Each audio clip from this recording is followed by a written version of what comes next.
Hi, you're listening to On Israel in Al Monitor. I'm Ben Kaspi from Tel Aviv. Naftali Bennett's new government is pretty shaky, and the inheritance left behind by Benjamin Netanyahu isn't helping.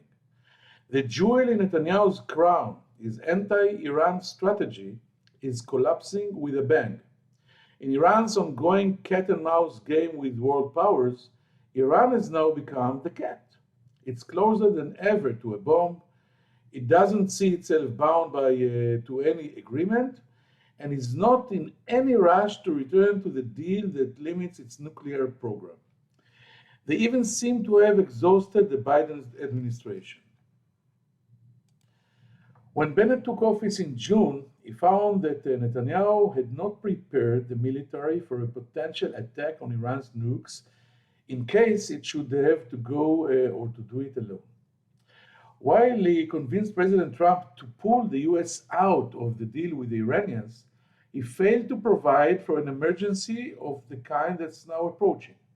Israel doesn't know why the Iranians suspended talks with the US on a nuclear agreement, and has no idea what to do if Iran wants to stick with the current dangerous situation as it races to nuclear breakout. Bennett, Foreign Minister Lapid, and Defense Minister Gantz say they will quickly fix what Netanyahu broke and provide generous budgets to restore Israel's military attack option, which would allow the Air Force to use special means to cross the long distance to Iran and destroy the massive bastions of its nuclear infrastructure. But do they really have sufficient time for such an ambitious plan? Meanwhile, Bennett also has to come up with policy on the Palestinians before he meets President Biden in Washington next month. Biden has no illusions about true peace negotiations between Israel and the Palestinians, but he expects to get something from Bennett that would placate the Palestinians for now. The new code word for this is limiting the conflict rather than ending or managing it. That's what Bennett is busy doing right now. On the rosier side of the equation, Bennett had a long and positive meeting with Jordan's King Abdullah and Lapid with Foreign Minister Safadi. Even the surprising call by Turkish President Erdogan to Israel's new President Herzog was received favorably in Jerusalem, although not with great hopes for improved relations. For the first time in many, many years, Israel is being led by a friendly, tight-knit trio. Prime Minister Bennett, Foreign Minister Lapid, and President Herzog have rolled up their sleeves and are trying to change. In Washington, they will find a friendly and attentive president. But Biden isn't Trump, and the White House is no longer the Aladdin cave of goodies for Israel. The diplomatic tango could become quite a minefield. We will talk today about these and other issues with our guest, Reserve Major General Noam Tibon, the former commander of Israel forces in Judea and Samaria and the Northern Front, a man with an impressive record in the elite Sayeret Matkal Commando and the paratroopers. We will also ask him about recent claims that the Israeli army is too small and unprepared, which I wrote about on Al Monitor last week. General Noam Tibon joins us right after this break.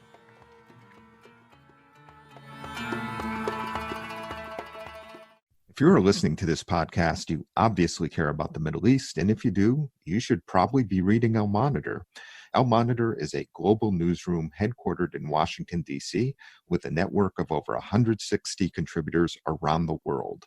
Al Monitor offers first-class reporting and analysis from a range of perspectives and an approach that represents the highest journalistic standards, as well as an award-winning commitment to press freedom and independence. If you haven't done so already, visit us at almonitor.com, check out our articles, and sign up for our free newsletters. There's a lot to choose from, including the Week in Review, an essay that offers unusual insights and forecasts into the region based upon Al Monitor's outstanding reporting. And if you haven't done so, please subscribe to our Al Monitor podcast on your favorite podcast platform, on Israel with Ben Caspit, and on the Middle East with me, Andrew Parasolidi.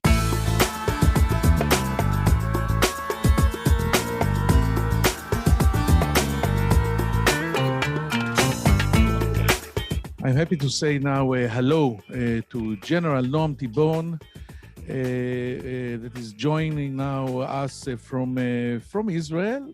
Shalom, Noam. How are you doing? Thank you very much. It's a pleasure to talk with you, Ben.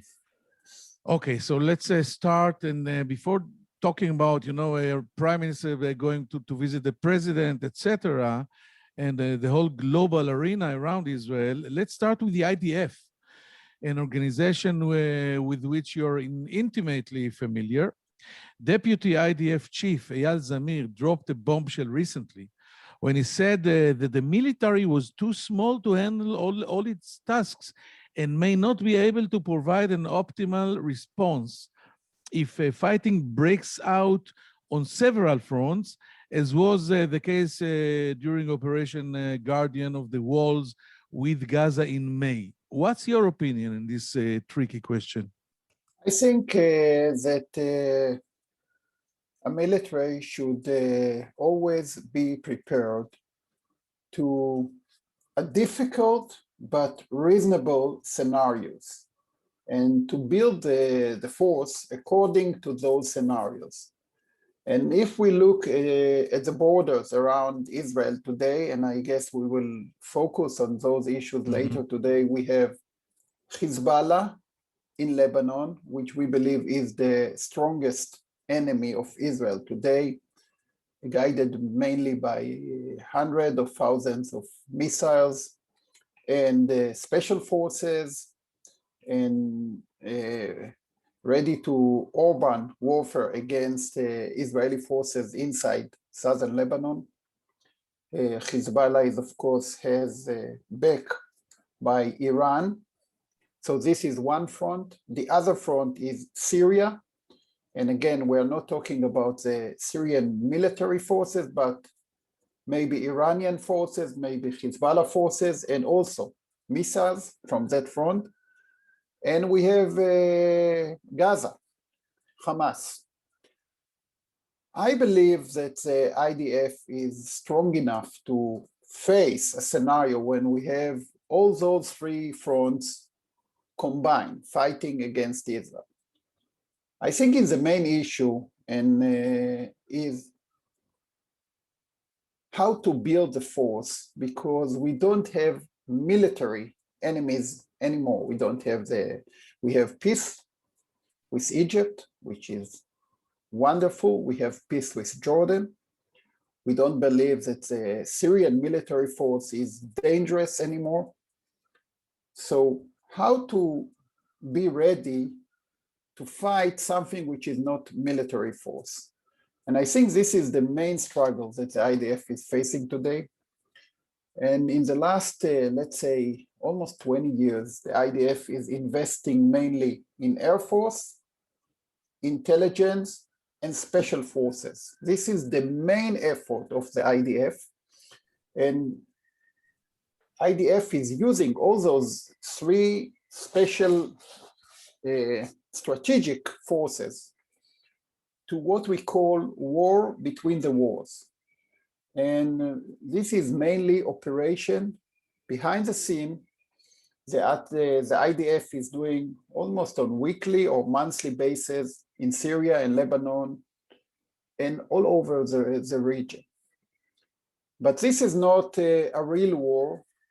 And the main debate is about the ground forces. And I think when it comes to the ground forces, the IDF is not doing enough, because at the end of the day, if we will have a war with Lebanon, Air Force will not be enough to shut down Hezbollah. We need what we call boots on the ground. And I want to get to dive deeper into this. You just mentioned we're not doing enough regarding the ground forces. And I want to add that the General Zamir is not the only voice critical of the IDF in this level. Very veteran General Itzhak Brik has for years been arguing that the IDF's reserve troops are not battle ready, and their numbers have been greatly reduced. More and more people are critical of what they regard as the IDF's over-reliance on the Air Force, you just mentioned it, and on its special forces and cyber and intelligence units, which are all of these forces are really great, but you cannot win a real war with it. You just said it, while neglecting the ground forces, the boots on the ground. Do you share this view? I totally agree. You know, Ben, on my last position, I was the head of the Northern Formation, which is basically in charge of Lebanon. And I totally believe on boots on the ground. As a very young soldier in the Israeli Special Forces, I joined the first Lebanon war, and basically I fought all the way from Metula all the way to Beirut. And I still remember the battles inside the streets of Beirut. And I served later in Lebanon for almost 20 years in the security zone. And that's why I believe that in order to win a decisive victory in Lebanon, we need boots on the ground, we need more tanks, we need more infantry. And basically, we have to remember that the main force of the IDF are the reserve units. And unfortunately, in the reality today, the reserve units are not well trained. And by saying not well trained, it means that they will pay a higher price getting into the battle. And yes, I truly believe, and I support Brick on this view, even though he sometimes go to the extreme. Mm-hmm. But I think that the IDF should invest much more money in the ground forces, especially in the reserve units, and not rely only on Air Force. You cannot win real war by only air power. It's not working anywhere on the world and in this region as well. So if you allow me one last follow-up question in this issue before going to our surrounding enemies and neighbors, there is another thing that we should discuss is that whatever happened in May here inside Israel. There were thousands of Arab Israelis.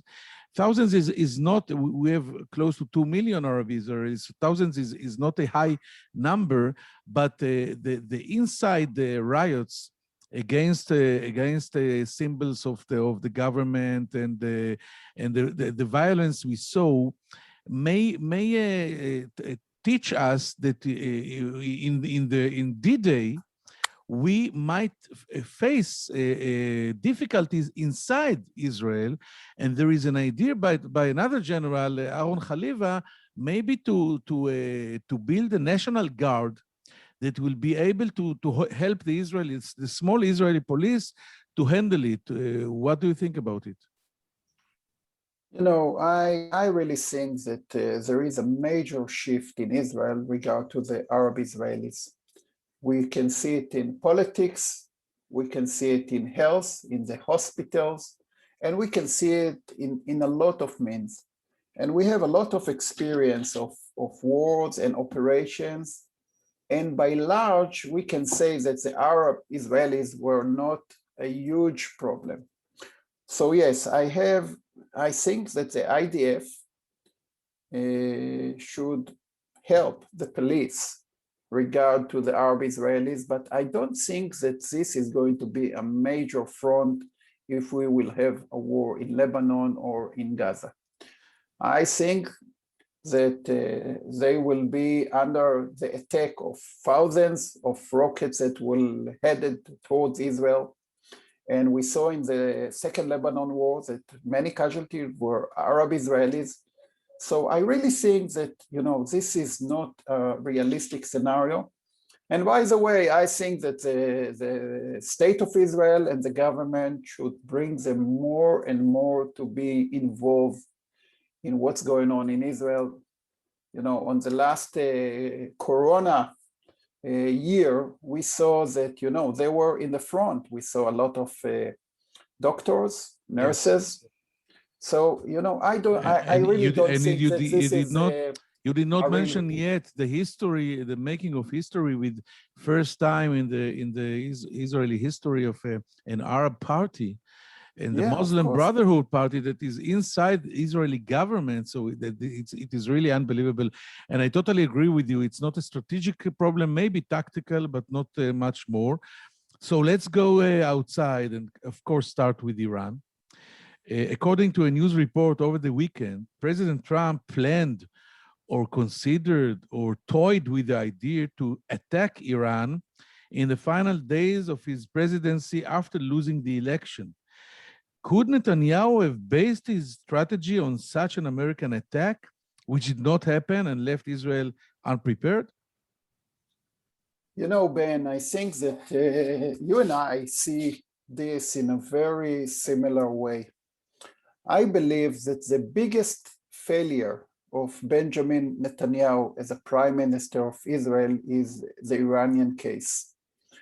And I think that by changing many years of Israeli diplomatic view of a bipolar towards the American parties, the Republican Party and the Democratic Party, basically Benjamin Netanyahu put all his cards on the Republican Party and re-election of Donald Trump, and basically left Israel without real options or good options in this very complicated scenario.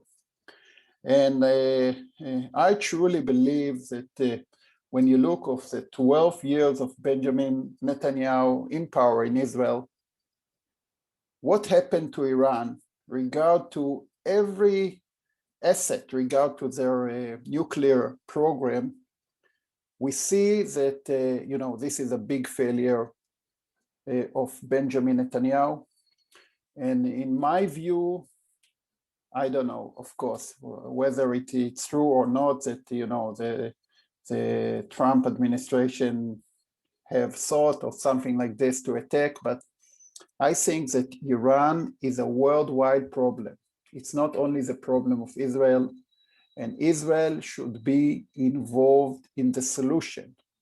And the situation today that Israel is not involved enough. And I think that this is the main challenge of the new government, how to create again this understanding with mainly with the American administration, the Biden administration, regard to any kind of agreement with Iran that will slow down or block their ability to. And this is exactly my next question, because as you just mentioned, there is a debate in Israel about what is better or what is the lesser evil. Allowing Iran to move toward a bomb without limiting its ambitions in an agreement, like we are actually, the situation is right now, or returning to the previous agreement, which, while not perfect and full of holes, at least pushed Iran's program back and froze it in place. What do you think? I think basically Israel should do two things simultaneously. On the one hand, on the diplomatic channel, Israel should be more and more involved and more influenced, mainly towards the USA and Europe regard to the agreement with Iran, because I believe this is a reasonable scenario. And I think the world is going to this channel. And if we are out of the loop, we have no influence and no involvement. This is one. Number two, as usual, I think that Israel should work very hard to build a real military answer to a nuclear bomb by Iran, how to shut it down. And this is not easy at all.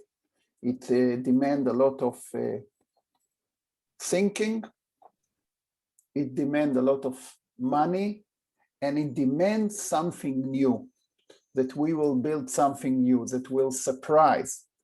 And this is a lot of work. And again, I think that Benjamin Netanyahu, as a prime minister, he talked a lot about this issue, But when you look at its effects, this is a total failure, and we are now in a very complicated situation, and we have to work very hard on the political channel and on the military channel to be ready, because this is something I believe very, very important for the state of Israel.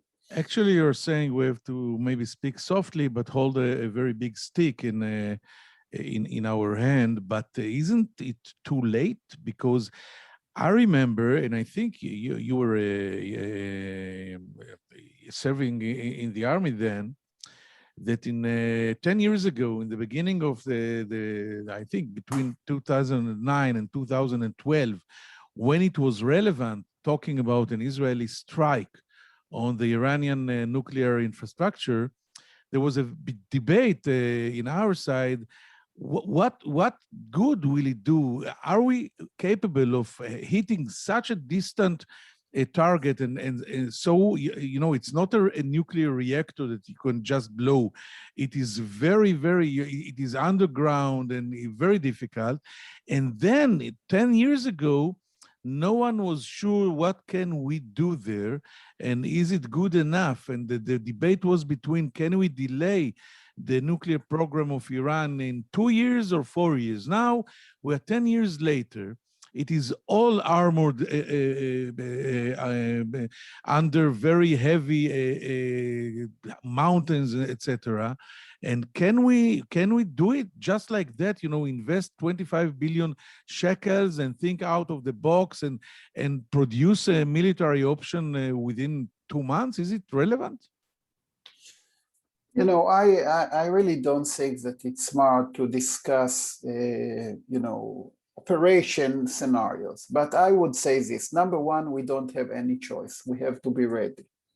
Number two, yes, it is very complicated, and that's why I said you have to think out of the box. But when you look at the past, the history of Israel, and we know, of course, the Israeli strike against a nuclear reactor in Iraq, and according to sources, there were a strike in Syria as well.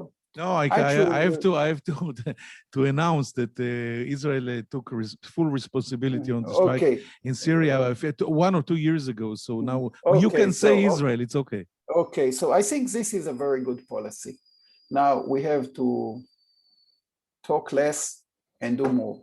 And again, unfortunately, Benjamin Netanyahu talked a lot and didn't do enough. And I think this is a great challenge by the new government, and it must be full coordinated with the United States of America, because I truly believe that we should not put it as a problem of the state of Israel alone. This is a worldwide problem, and the world should face it in order to prevent a nuclear bomb by Iran.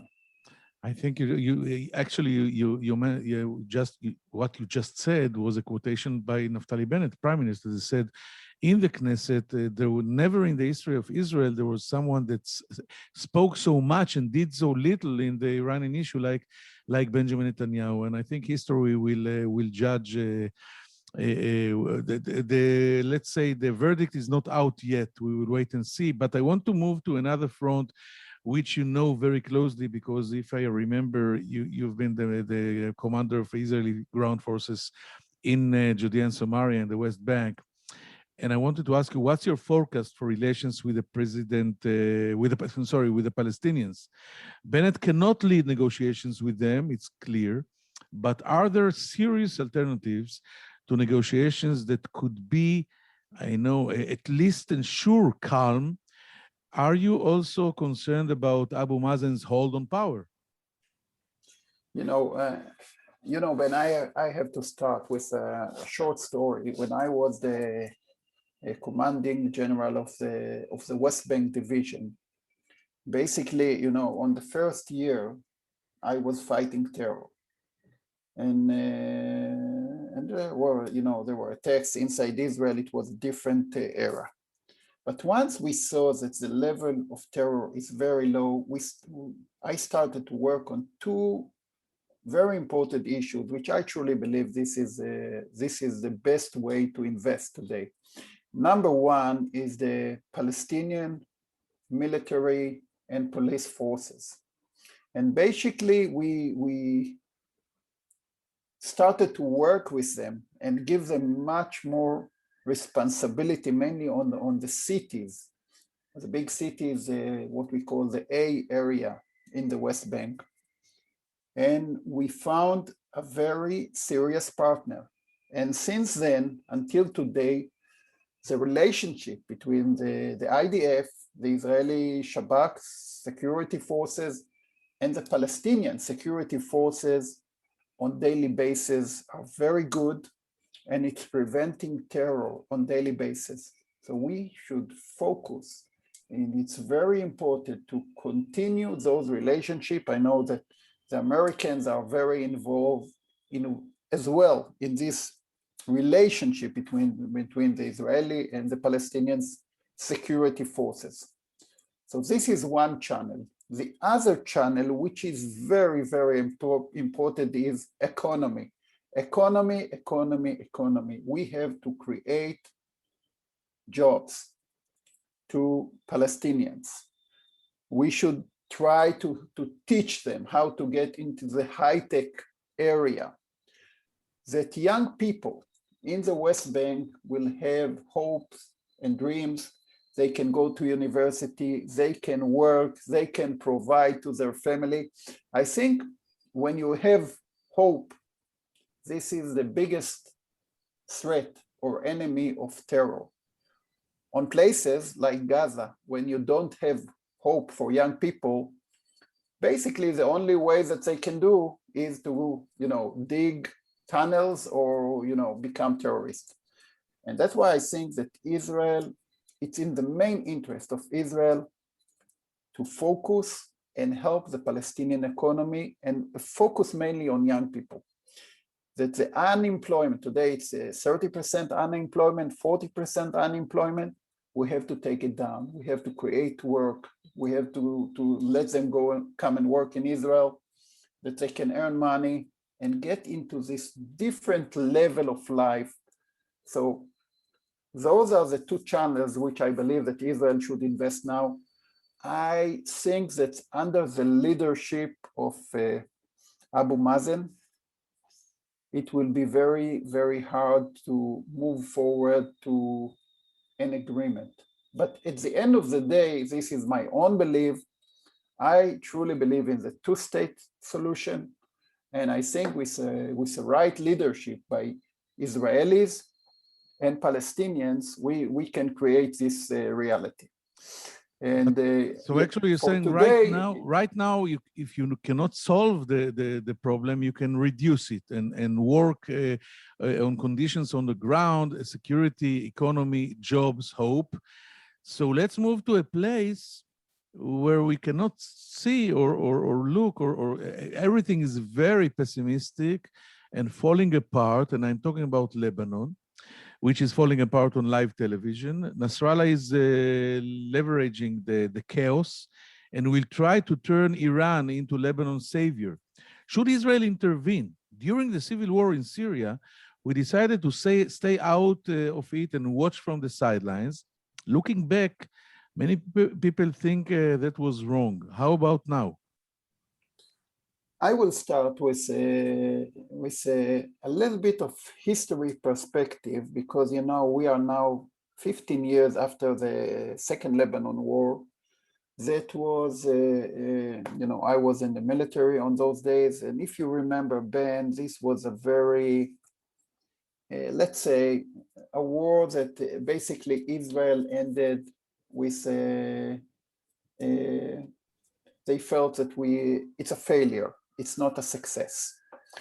And 15 years later, the border was totally quiet. And I think people start to see this war today in a different view, not as a failure, but in a way, this was a real war that created deterrence toward Hezbollah. and Nasrallah is still in a bunker, and the northern area of Israel, the Galilee, is totally quiet. So sometimes you have to look at things different. I think that what's going on today in Lebanon is a huge opportunity for the state of Israel, because Lebanon, yes, it's falling apart, and Lebanon has a terrible history of civil wars. They suffer from this Iranian influence and Hezbollah, which has created a state within a state and has a stronger military force than the rest of Lebanon. And I grew up in Lebanon. I spent there 20 years. We don't have any border problem with Lebanon. We are on the agreed border by the United Nations. And that's why I think Israel should help mainly on humanitarian and economic the state of Lebanon, that it will not fall apart. And I truly believe that this goodwill will help us in the future, because I don't think that Hezbollah is so strong in Lebanon. We know that Iran is suffering for, crashing as well from COVID and economy. Water. And, water and, Hezbollah got all the assets from Iran. So he's suffering as well. So I really think that now it's time for goodwill from Israel. So you support the Minister of Defense, Benny Gantz, offered a few weeks ago help, exactly what you're saying now, humanitarian help to Lebanon. Many people in Israel mocked him and said it is ridiculous, and the Lebanese reacted in a not very polite manner. But you say this is the right way. I totally believe in it, and I think that the ordinary people in Israel, in Lebanon, the simple people in Lebanon, if they will get food and they will get first aid and medicine from Israel, at the end of the day, this is goodwill. And I think we can find the way to do it, maybe through Turkey or through other neighbors in this neighborhood, because I truly believe that it's not, the worst situation is a no man's land on your border. This is not good. And it's in the main interest of Israel that the state of Lebanon will not fall into another civil war, because if there will be another civil war there, we will suffer as well. And that's why I think that if we can help, let's do it. It will be a very smart move. Very interesting. I want to thank you, General Noam Tibon, for this interesting conversation here in Al Monitor and on Israel. Thank you for being with us. Toda rabba and shalom. Shalom. It's always a pleasure talking with you, Ben. Thank you. We will get to a very short break and be back here with some final thoughts in a second. Wait for us. Thank you. I'm Andrew Parasiliti, president of the award-winning media news site El Monitor, where we cover the Middle East with some of the best reporters and columnists anywhere. And I'm excited to announce our new podcast, On the Middle East, where each week I will interview newsmakers from the U.S. and the region about the latest news and trends with additional commentary from our on-the-ground correspondents. Those of you who follow the region know that what happens in the Middle East doesn't stay in the Middle East. And to cite another great movie line, every time the U.S. tries to get out, the region pulls us back.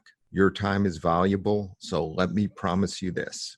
You will learn something and you will never be bored, because each week we'll be talking with and listening to those leaders who are making the news and shaping the trends in this critical and fascinating region. So please subscribe to On the Middle East with me, Andrew Parasiliti.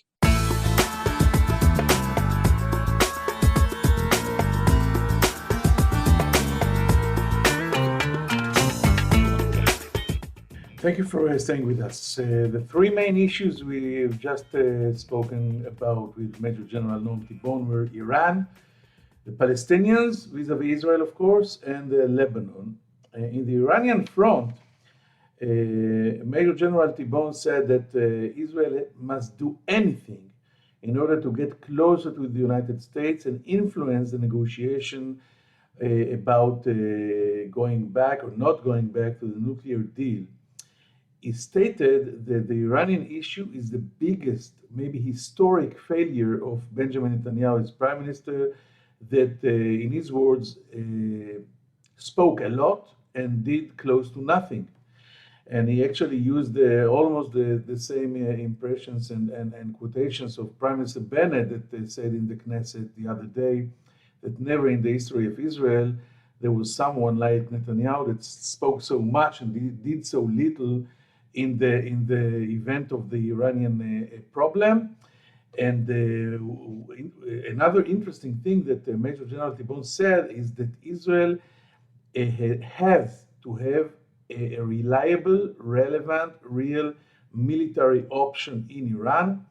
And we have to think out of the box. We have to budget it generously, because you cannot maneuver in this in the international arena around all these issues without holding a stake in one of your hands.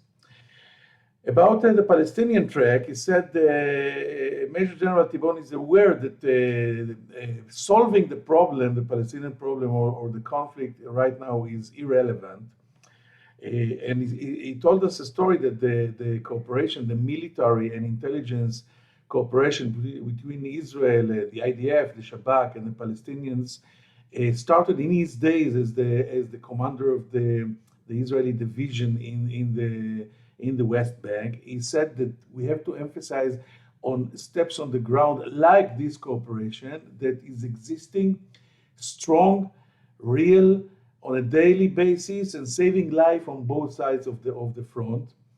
And he said that instead of solving the conflict right now or managing it, we have to go to maybe reducing it and bringing hope, especially to the younger generation among the Palestinians, talking about economy, high-tech, mutual economic entrepreneurs, etc. And last issue was the Lebanese question.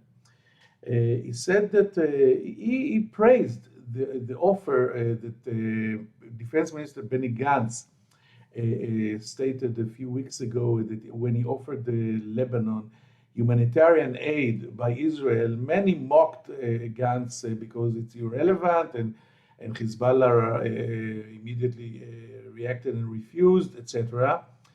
But Noam Tibon said this is important. It is possible through Turkey or other proxies, and we will not be benefited from another civil war in Lebanon. On the contrary, Israel will suffer as well if another civil war like we just saw in Syria or the previous civil war in Lebanon will erupt. So Israel has to do anything in order that Lebanon will be more stable. I hope you found it interesting, and I hope to see you here next week on Israel in Al Monitor. I'm Ben Caspit. Thank you. Take care.